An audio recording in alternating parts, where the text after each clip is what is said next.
رحمت نے زہرا کا بنایا ہے، پہلو بھی شکستہ ہے، تربت بھی شکستہ ہے۔ خاتون کوئی غم سے یوں چور نہیں دیکھی، ایسی کوئی دنیا میں مستور نہیں دیکھی۔ 18 برس میں ہی لگتی جو ضعیفہ ہے، پہلو بھی شکستہ ہے، تربت بھی شکستہ ہے۔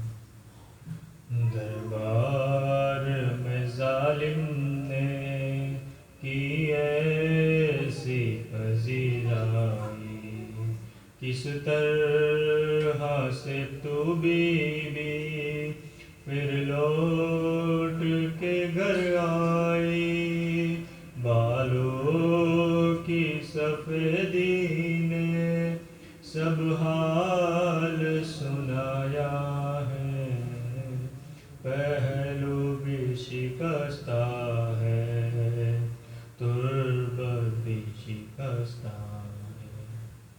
تو روتی رہی گھر میں حیدر سے بھی چھپ چھپ کے، عصمت کی طرح دکھ بھی پردے میں رہے تیرے، کچھ درد تیرے بی بی بس جانتی فضا ہے، پہلو بھی شکستہ ہے، تربت بھی شکستہ ہے۔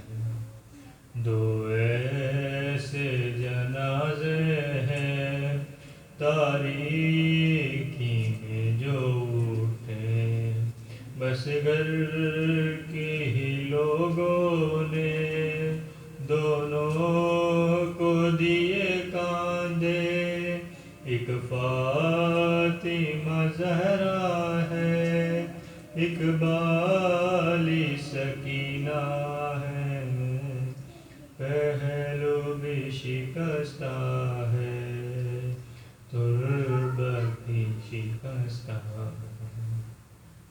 مرہم تیرے زخموں کا بی بی نہ ملا اب تک، اولاد امیہ کی باقی ہے جفا اب تک، رونے پہ بھی پہرا تھا، تربت پہ بھی پہرا ہے، پہلو بھی شکستہ ہے، تربت بھی شکستہ ہے۔ مسمار تیرا روزہ امت نے کیا جب سے، بابا تیرا رہتا ہے، تربت پہ تیری تب سے، کب گنبد خضرا میں بابا تیرا رہتا ہے، پہلو بھی شکستہ ہے، تربت بھی شکستہ ہے۔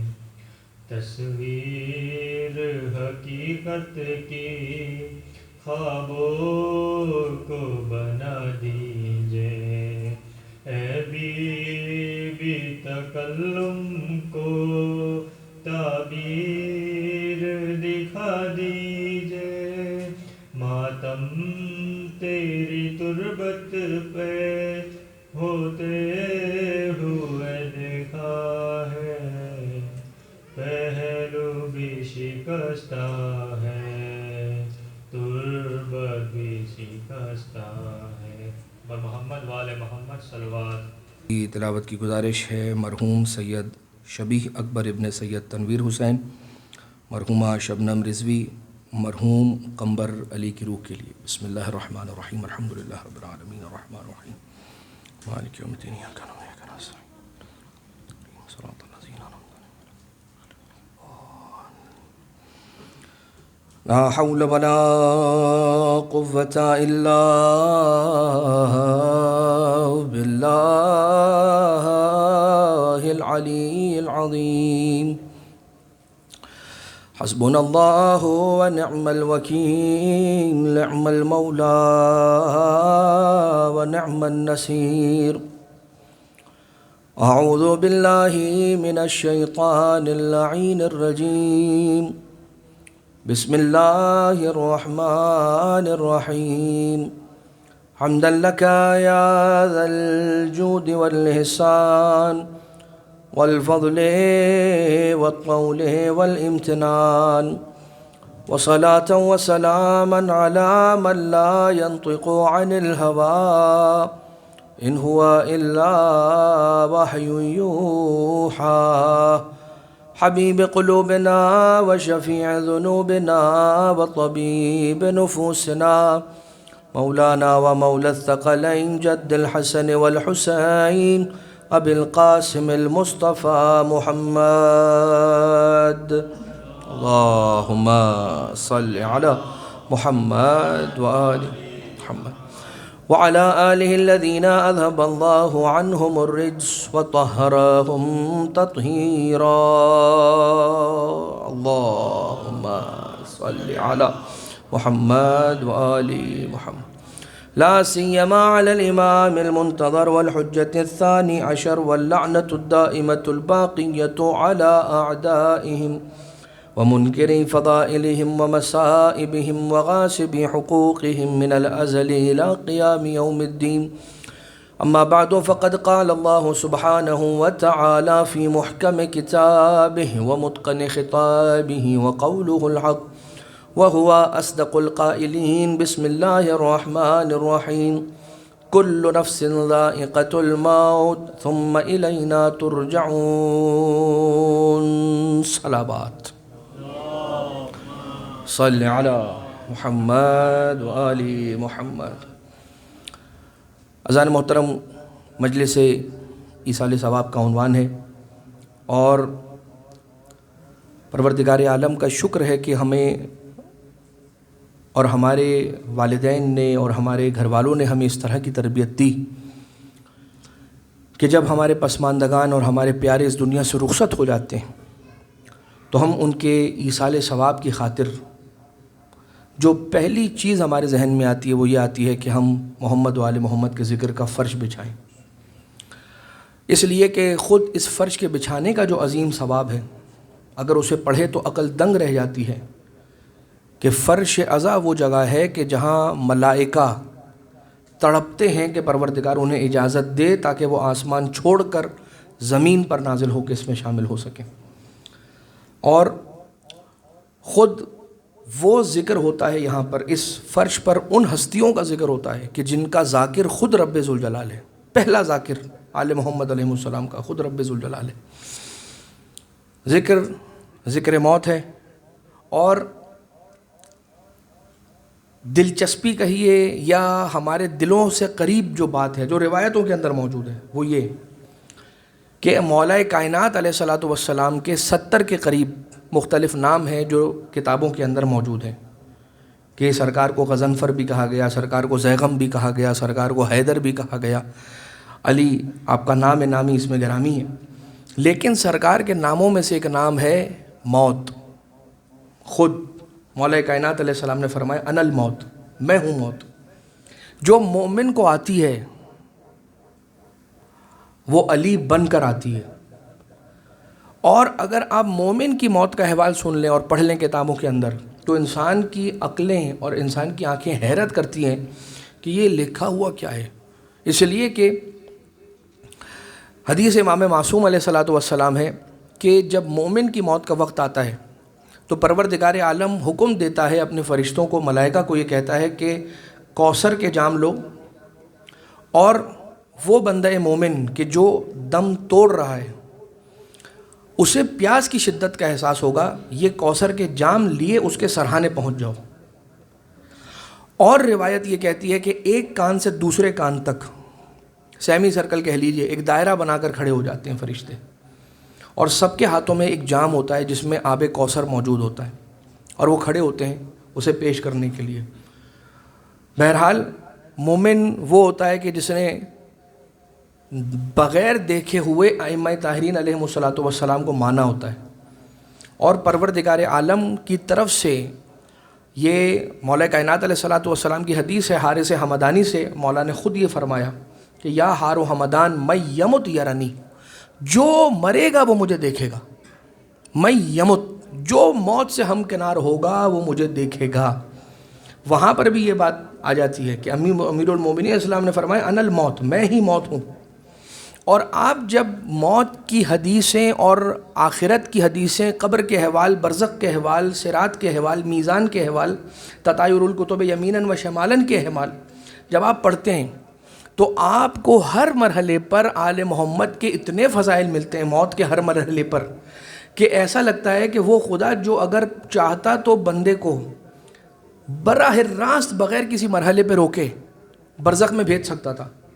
اس خدا نے بندے کو موت کے بعد ورود فی القبر، قبر کے بعد برزخ، اور اس کے کتنے مراحل ہیں، وہاں سے الگ الگ مرحلے سے، ہر مرحلے سے کیوں گزارا ہے؟ تاکہ وہ دیکھ لے کہ میں جس عالم، اس دنیا سے جانے کے بعد جس عالم سے بھی گزرا، میں نے آل محمد کے فضائل ہی فضائل پائے ہیں، ان کی فضیلتوں کو اور ان کے مقام شامخی کو دیکھ پایا ہے۔ اور پھر ہے کیا موت؟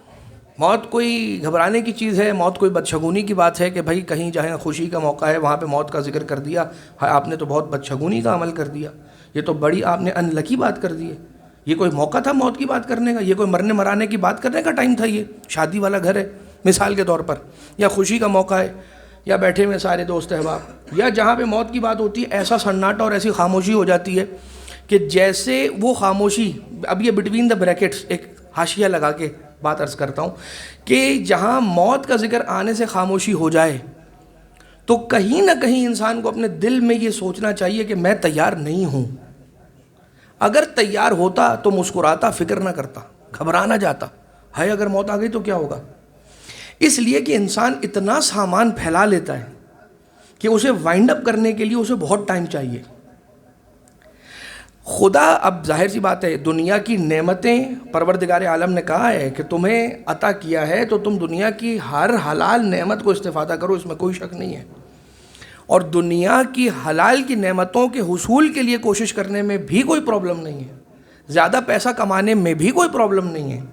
صرف ایک ہی بات ہے، صرف ایک ہی بات، کہ یہ شے اور یہ دنیا اور اس کا مال اور اس کی رنگینیاں یہ انسان کا آسائش تک پہنچنے کا ذریعہ ہو، انسان کا واحد اکیلا مقصد نہ ہو، بس صرف اور صرف پروردگار عالم نے، اچھا یہ اس لیے، یہ بات میں نے اس لیے عرض کی پرٹیکولرلی، جب یہ بات آ گئی تو اس لیے اس کو پورا کرنا پڑ گیا کہ دونوں ایکسٹریمز غلط ہیں، کہ ہے خرچ نہیں کرنا وہ بھی غلط ہے، اور اس کے بعد اتنا کسی ایک ایسے مرحلے پر جا کر ایک ایکسٹریم پر چلے جانا کہ اسی کو مقصد اور محور سمجھنا، یہ بھی ایک ایکسٹریم ہے جو کہ نہیں ہے۔ درمیان میں انسان رہے، کیا؟ جو خدا کے راستے سے آیا ہے وہ خدا ہی کے راستے پر جاتا رہے، اور اس میں سب کچھ آئے گا، رشتہ داروں کو دینا، اپنے گھر والوں کو دینا، خود اپنی ذات پر لگانا، اور اس کے بعد جو مومنی نظر آتے ہیں ان کے لیے کرنا، وہ سب کچھ اس کے اندر آئے گا۔ تو موت اللہ نے ایک ایسا میڈیم، ایک ایسا میکینزم رکھا ہے کہ جو انسان کو صحیح راستے پر رکھنے کے لیے، موت کیا چیز ہے پتہ ہے آپ کو؟ سمجھنے کے لیے ہم ہائی وے پر جاتے ہیں، لینز بنی ہوئی ہوتی ہیں، لینز، ان لینز کا مطلب کیا ہوتا ہے؟ کہ وہاں کوئی دیوار کھڑی ہوئی ہے، کیا آپ اس دیوار کو پار کر کے دوسری لین میں نہیں جا سکتے؟ جا سکتے، یہ مگر پتہ ہوتا ہے کہ جو سب سے آخری لین ہے، یعنی ایک سب سے سلو لین ہے، ایک درمیانی سپیڈ کی لین ہے، اور ایک سب سے فاسٹ لین ہے کہ جس میں آپ 100 120 جب کراس کرتے ہیں تو then that lane is for you۔ یہ مطلب لائنز بنانے کا مطلب ہے کہ اس لکیر کو دیکھو اور اپنی حد کو پہچانو، اپنی سرعت کو دیکھو اور اس لین کے اندر رہو. اس لین سے باہر نکلنے کی ضرورت نہیں ہے. موت وہی ہے. انسان یہ سمجھے کہ یار ابھی ایسا ہو رہا ہے کہ اچھائی یا برائی جو بھی اعتبار سے آپ اپنے آپ کو سمجھیے دیکھیے، جب آنے لگے انسان کی زندگی میں اس لین کی طرف انسان نگاہ کرے کہ میں لین سے ہٹ تو نہیں رہا، کہیں میں لکیروں کو پار تو نہیں کر رہا کہ جو لکیریں خدا نے مجھے بنا کر دی ہیں، بس اور بس یہ ہے. اور وہ انسان کو یاد دلاتی ہیں کہ یہ ہے وہ رستہ، انا ہدیناہ السبیل، ہم نے راستے کی ہدایت کر دی ہے، اما شاکرا و اما کفورا. لین کے اندر رہ کے چلنے والا شاکر ہے، لین کے باہر چلا جانے والا کافر ہے. کافر کا مطلب یہ ہے کہ کفران کرنے والا اور اللہ کے راستے سے عدول کرنے والا اور ہٹ جانے والا. تو کرنا کیا ہے؟ بس یہ کرنا ہے کہ یاد رکھنا ہے انسان کو اپنی موت کو. اور یاد رکھنے کا معنی کیا ہے کہ سب کچھ چھوڑ کر انسان موت کو یاد کرنے لگ جائے. موت کو یاد رکھنے کے معنی تعطل کے نہیں ہیں کہ انسان کاروبار بھی چھوڑ دے، اسکول کی پڑھائی بھی چھوڑ دے، مدرسہ بھی چھوڑ دے، یہ بھی چھوڑ دے، وہ چھوڑ دے. نہیں، اپنی عام زندگی، یا مثال کے طور پہ کچھ افراد ہوتے ہیں وہ کہتے ہیں کہ بھائی میں نے اپنا گھر شفٹ کر لیا. کہاں سے شفٹ کر لیا؟ بھائی کمیونٹی کے اندر رہتا تھا، اب میں نے وہاں سے شفٹ کر کے ایک دوسرے شہر میں یا دوسرے علاقے میں اور کمیونٹی کے سے دور اپنا گھر لے لیا. کیوں؟ اس لیے کہ بھائی وہاں پہ یہ مسئلہ تھا اور یہ مسئلہ تھا اور یہ فلاں تھا اور یہ فلاں تھا.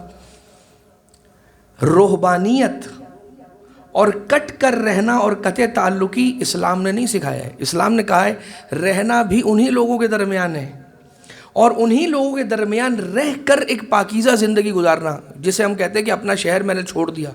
جیسے کہ کسی گھر پہ لکھا ہوا تھا friends always welcome, relatives with appointment. دوست ہمیشہ ویلکم ہے، جب آنا ہے رات کے 2 بجے آ جائیں. رشتہ دار بات کر کے آئیں، میسج کر کے آئیں، واٹس ایپ کر کے آئیں، اجازت لے کر آئیں، اپوائنٹمنٹ لے کر آئیں. کیوں؟ اس لیے کہ رشتہ دار جو ہیں وہ زیادہ تنگ کرتے ہیں، خوشی برداشت نہیں کرتے. ہوتا کیا ہے کہ انسان یہ سوچے کہ اسی معاشرے میں اور انہی لوگوں کے درمیان رہ کر ایک نارمل زندگی گزارنی ہے، اسی لیے ہمیں سارے کے سارے احکام دیے گئے ہیں. اب آپ یہ دیکھیے، کسی نے سرکار ابو الحسن حضرت امیر المومنین آقا علی ابن ابی طالب علیہ الصلاۃ والسلام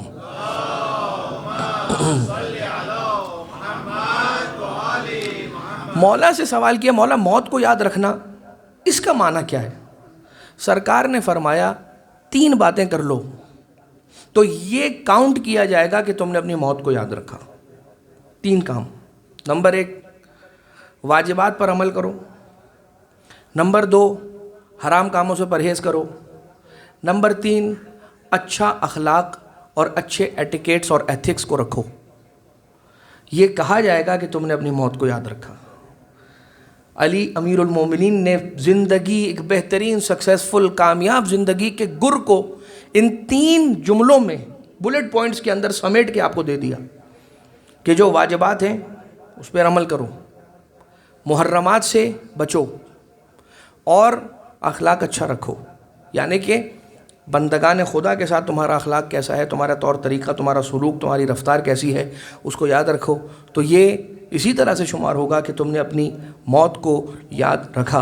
اور موت میں اگر کوئی ہیبت ہے اور جو پروردگار عالم نے رکھی ہے تو وہ انسان کو اس لیے، جیسے کہ کچھ افراد ہیں جو یہ کہتے ہیں کہ موت آنی ہو کہ نہ آنی ہو، کل آنی ہو، 1 سال بعد آنی ہو، 50 سال بعد آنی ہو، لیکن اس کی مخالفت کیسے کروں جو آج تک پالتا رہا. مرنے کی بات بعد میں ہے کہ مر کے اسی کو منہ دکھانا ہے. موت کب آئے گی یہ کسی کو معلوم نہیں ہے. اور پروردگار عالم نے کچھ دنیا کے ایسے فیکٹس ہیں کہ جن کو چھپا کر رکھا ہے، بندے کو نہیں بتایا ہے. ان میں سے ایک راز موت ہے. اور خدا تعالیٰ چاہتا ہے کہ میرے بندے کو موت کا نہ پتہ چلے. اگر موت کے وقت کا پتہ چل جائے گا تو کہے گا ابھی تو بہت ٹائم ہے، آرام سے کام شروع کریں گے، معافی تلافی کرنی ہوگی کر لیں گے آخر میں. لیکن جب انسان کو پروردگار عالم نے موت کا وقت نہیں بتایا، اس کی وجہ یہی ہے کہ تاکہ انسان ہر وقت تیار رہے. ہر وقت تیار رہے کا معنی یہ ہے کہ اس کا بیگ تیار ہو، اس کے گردن پر کوئی قرض، کوئی لون کسی کا نہ ہو. لون کے معنی وہ والے لون نہیں ہے فزیکل لون، کسی کا کوئی حق نہ ہو, کسی کا دل دکھایا ہو اور معافی نہ مانگی ہو, ایسی کوئی بھی چیز نہ ہو. اب آپ دیکھیے کہ کل نفس ذائقۃ الموت, یہ جو ہم نے آیت آپ کی خدمت میں تلاوت کرنے کا شرف حاصل کیا, قرآن کریم میں لفظ ذائقہ 3 جگہ پر آیا ہے, اور یہ تینوں جگہ جو ہیں وہاں پر موت کے لیے آیا ہے. لفظ ذائقہ اسی کمپوزیشن کے ساتھ پوری قرآن مجید کے اندر 3 مرتبہ آیا ہے, اور تینوں مرتبہ موت کے لیے آیا ہے. یہ آیت کل نفس ذائقۃ الموت ایگزیکٹلی اسی کمپوزیشن کے ساتھ 3 مرتبہ آئی ہے, اور ذائقہ اسی کل نفس ذائقۃ الموت کے اندر ہی آیا ہے, اور موت ہی کے لیے آیا ہے لفظ ذائقہ. تو کیا ہے اس آیت کا ترجمہ؟ کل نفس ذائقۃ الموت. کلو آپ کو پتہ ہے ہر, نفس ہو گیا انسان کا نفس, جو اس کی روح ہے اس کا نفس ہے.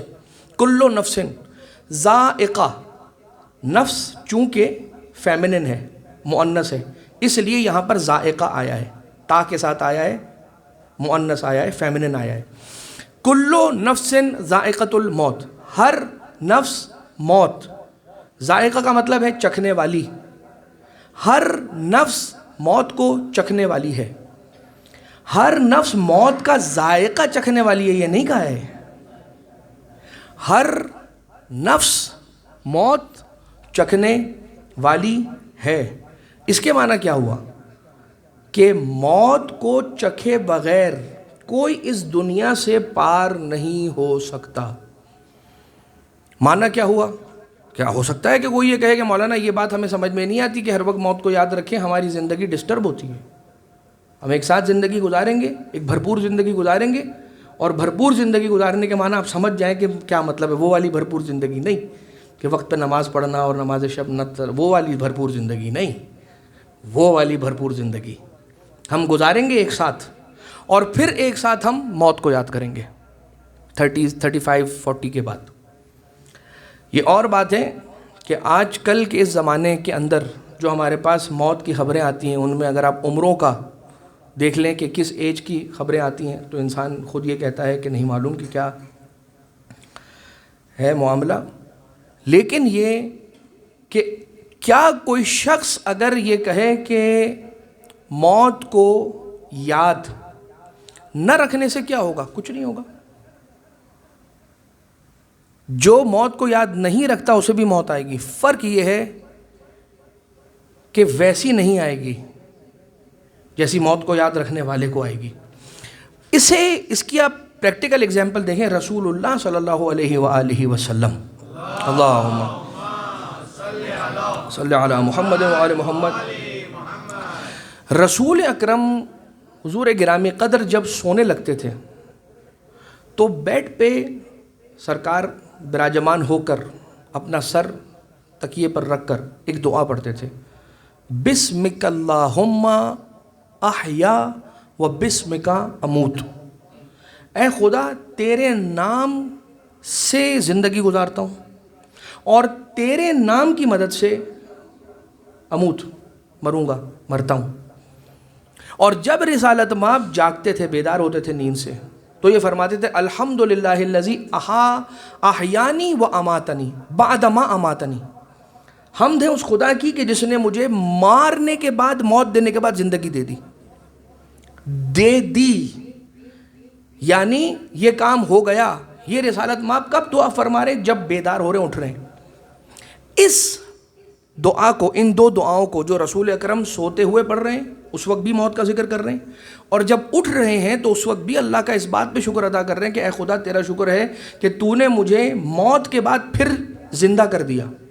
تو نیند کے آس پاس رسول اکرم موت کا ذکر کیوں کر رہے ہیں؟ امام محمد باقر علیہ الصلوۃ والسلام فرماتے ہیں اللہم صلی علی محمد وآل محمد. سرکار سے کسی نے پوچھا کہ مولا موت کیا ہے؟ آقا نے فرمایا نیند ہی ہے, بس خدا اسے تھوڑا لمبا کر دیتا ہے. 5ویں امام سرکار سے کیا پوچھا کسی نے کہ مولا نیند کیا ہے؟ آقا نے فرمایا موت کیا ہے؟ آقا نے فرمایا نیند ہی ہے، بس پروردگار عالم اسے تھوڑا سا طولانی کر دیتا ہے۔ وہ نیند کہ جو لمبی ہو جائے وہی موت ہے، اور وہ موت انسان کی کہ جو اس دنیا سے جانے والی ہو جائے اور وہ لمبی نیند ہو جائے، اسی کو انسان اس دنیا سے جانے والا سبب کہہ لے۔ تو نیند کیا ہے؟ چھوٹی موت۔ اور انسان کی لمبی نیند کیا ہے؟ اس دنیا سے جانے والی بڑی موت، جس کے بعد اس دنیا میں پلٹ کر آنا نہیں ہے۔ اب تو سائنس بھی یہ کہتی ہے کہ جب انسان سوتا ہے تو اس کی روح اس کے بدن سے، ویسے یہ حدیث ہے، حقیقت میں یہ حدیث ہے، ہم بہت ساری چیزیں جب ہم ٹینٹلائز ہو جاتے ہیں نا، کہ جب کوئی بات سائنس کہہ دے اور یہ نہیں دیکھتے کہ یہ بات حقیقت میں آئی کہاں سے، علم کے وارثوں نے جو بات بتائی ہے، جب ان کی زبان سے آتی ہے تو ہم اسے اتنا وزن نہیں دیتے۔ قال الباقر علیہ السلام امام نے یہ فرمایا، چھٹے امام نے یہ فرمایا، ہاں حدیث ہے، ٹھیک ہے فرمایا ہوگا۔ البرٹ آئنسٹائن نے کہا ہے، بیٹا پتہ ہے آپ کو؟ گرہم بیل نے کہا ہے، تھامس ایڈیسن نے کہا ہے، ایلن ایتھرٹن نے کہا ہے۔ کتنی اچھی بات کی انہوں نے۔ کون تھے بھائی وہ؟ اور ان تک یہ بات کہاں سے ہوتی ہوئی کہاں تک پہنچی یہ نہیں دیکھ رہے۔ جو علم کا اوریجن ہے، جو علم کا مصدر ہے، جو علم کا منبع ہے، جو علم کا اوریجن ہے، اسے نہیں دیکھ رہے۔ اور وہ کہ جو نام معذرت کے ساتھ منہ ٹیڑھا کر کے لیے جاتے ہیں، اس پر انسان بہت اتراتا اور خوش ہوتا ہے کہ سبحان اللہ یہ کتنی۔ لہٰذا یہ بات کہ انسان جب سوتا ہے تو اس کی روح اس کے بدن سے نکل کر بالکل اس کے بدن پر ٹھہری رہتی ہے، اور جیسے ہی وہ جاگتا ہے تو روح اس کے بدن کے اندر دوبارہ سے آ جاتی ہے۔ یہ آپ کو سمجھ میں آئے گا اس وقت کہ جب آپ آدھے نیند میں ہوتے ہیں، آدھے جاگ رہے ہوتے ہیں، اور جب آپ سونے والے ہوتے ہیں اور کوئی آپ کے آس پاس آہستہ آواز سے بات کر رہا ہوتا ہے تو آپ کو کتنی وہ آواز اریٹیٹ کرتی ہے، اور کتنا عجیب سا لگتا ہے کہ یار آہستہ بولو۔ بھائی میں آہستہ ہی بول رہا ہوں، کہ میں سونے لگا ہوں تو بھائی سو رہا ہوں۔ سونے سے پہلے جو انسان کی حالت ہوتی ہے، کیوں کہا جاتا ہے کہ جب مردے کو غسل دیا جائے تو اس کے بدن پر زیادہ وزن نہ رکھا جائے، اس کے قریب زیادہ زور سے بات نہ کی جائے، اس لیے کہ وہی فیلنگز ہوتی ہیں اس کی جو غسل کے لیے اس اسٹریچر پر یا اس تخت پر لٹایا گیا ہے۔ اور ہم ابھی بستر خواب پر ہیں، نیند آنے والی، اور سونے کے لیے ہم اس بستر پر سوئیں، لیکن ہم چھوٹی موت کی تیاری کر رہے ہیں اور وہ بڑی موت کو گلے لگا چکا ہے۔ تو اس کی کیا کیفیت ہے اگر یہ سمجھنا ہے تو دیکھیے اپنی اس حالت کو کہ جب آپ سو رہے ہوتے ہیں اور سونے والے ہوتے ہیں، اور اچانک سے اگر کسی نے اگر آپ کے بہت قریب زور سے آواز لگا دی یا کوئی بات کر دی تو دل کی دھڑکن تیز ہو جاتی ہے، اور یہ ساری کی ساری چیزیں۔ لہٰذا انسان اپنی موت کو یاد رکھے، پروردگار عالم نے بھی اس کا انتظام رکھا ہوا ہے۔ پوچھنے والے نے سرکار حضرت امیر المومنین آقا علی ابن ابی طالب علیہ السلام سے سوال کیا،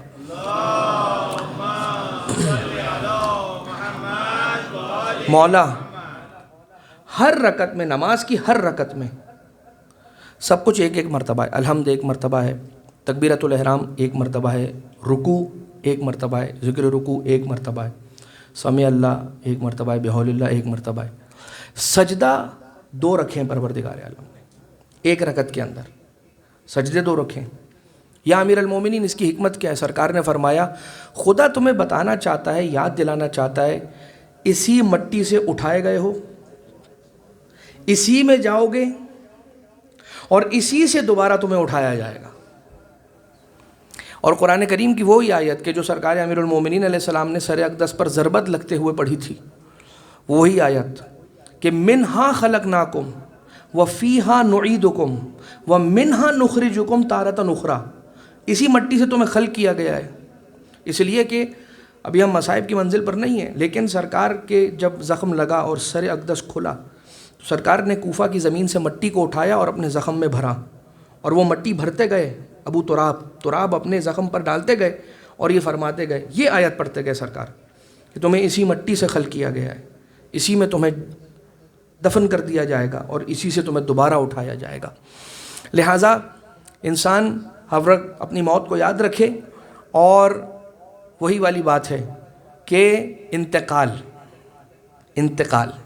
منتقل ہونا ہے، ایک گھر سے دوسرے گھر میں، ایک مکان سے دوسرے مکان میں، ایک عالم سے دوسرے عالم میں انسان نے منتقل ہونا ہے۔ موت انتقال کا نام ہے۔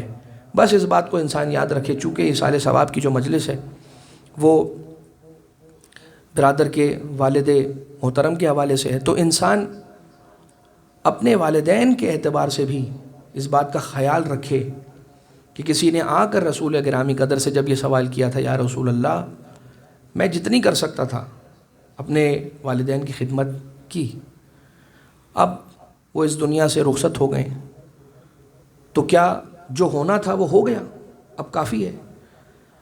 رسالت مآب نے فرمایا کہ وقت معین نہیں ہے ماں باپ کی خدمت کا۔ اچھا، اب یہ کہ اسپیسیفائی کیا جائے کہ اس دن سے اس دن تک، اس دنیا سے اس دنیا، ایسا نہیں ہے، کیونکہ نماز کا ذکر جہاں پہ بھی قرآن کریم میں آیا ہے وہاں پر وقت کے ساتھ آیا ہے کہ اللہ نے نماز کو کتابم موقوتا، ان الصلاۃ کانت علی المؤمنین کتابم موقوتا، کہ نماز مؤمنین پر موقوت فرض کی گئی ہے، لکھ دی گئی ہے وقت کے ساتھ۔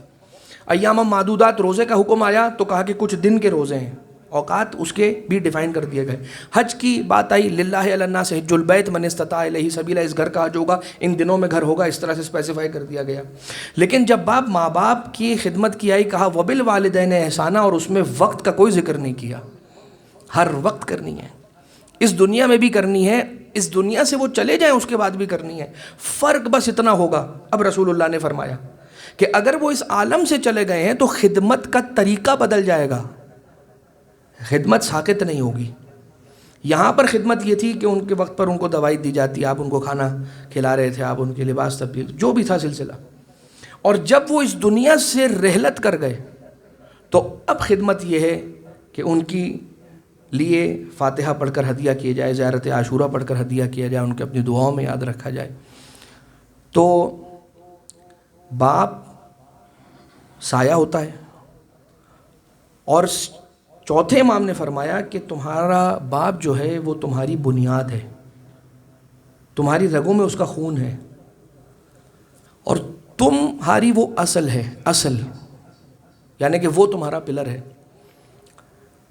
پروردگار سبھی کے والدین کو جو حیات ہیں سلامت رکھیں، جو اس دنیا سے رخصت ہو گئے ان کی مغفرت فرمائے، اور ہمیں توفیق عطا فرمائے کہ جو نیکی کی سعادت ہمیں ملتی ہے ہم اس نیکی کو اور اس کے ثواب کو اپنے والدین کی طرف ایصال کریں۔ کسی نے کہا کہ اگر تمہیں راستے میں کوئی حیوان نظر آئے جو بھوکا تھا، پیاسا تھا، اگر اسے کچھ کھلا دو پلا دو تو یہ بھی اس نیت سے کرو کہ مجھے میرے اس مرحوم کو اس کا ثواب پروردگار تو پہنچا دینا، اس لیے کہ وہ اس کی نیڈ میں ہے، اس کی ضرورت میں ہے۔ لیکن جب باپ کا سایہ سر سے اٹھ جائے تو جس کے سر سے باپ کا سایہ اٹھ جائے اسے یتیم کہا جاتا ہے، اور یتیم کا اکرام ہے، یتیم کی تکریم ہے۔ کوئی پوچھے اس گھرانے سے کہ جس سے بڑا اس دنیا میں یتیموں کی تکریم، عزت، احترام کرنے والا کوئی نہیں تھا، جب ان کا سایہ ان کے بچوں پر سے اٹھا تو ان کے بچوں کے ساتھ کیا کیا گیا۔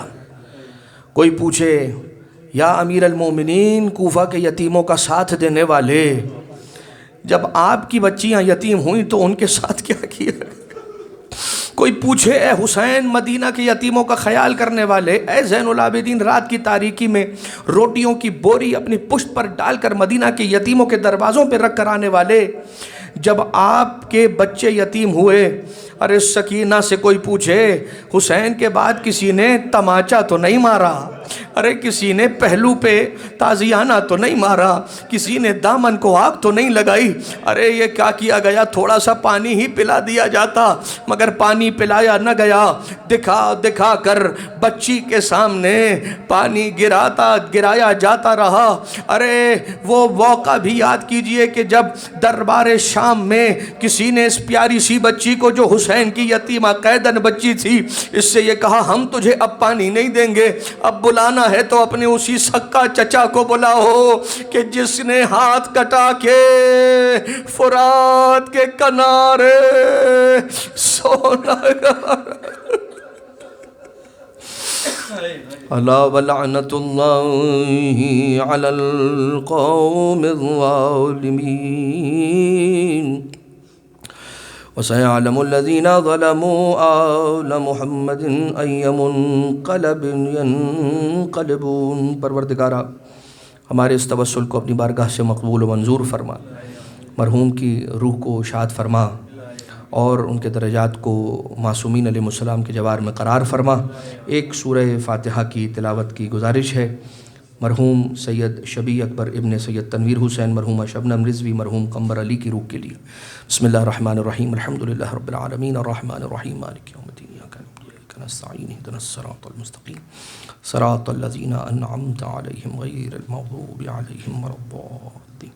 اللہم اغفر للمؤمنین والمؤمنات والمسلمین والمسلمات الاحیاء منہم والاموات، تابع بیننا وبینہم بالخیرات انک مجیب الدعوات انک علی کل شیء قدیر برحمتک یا ارحم الراحمین۔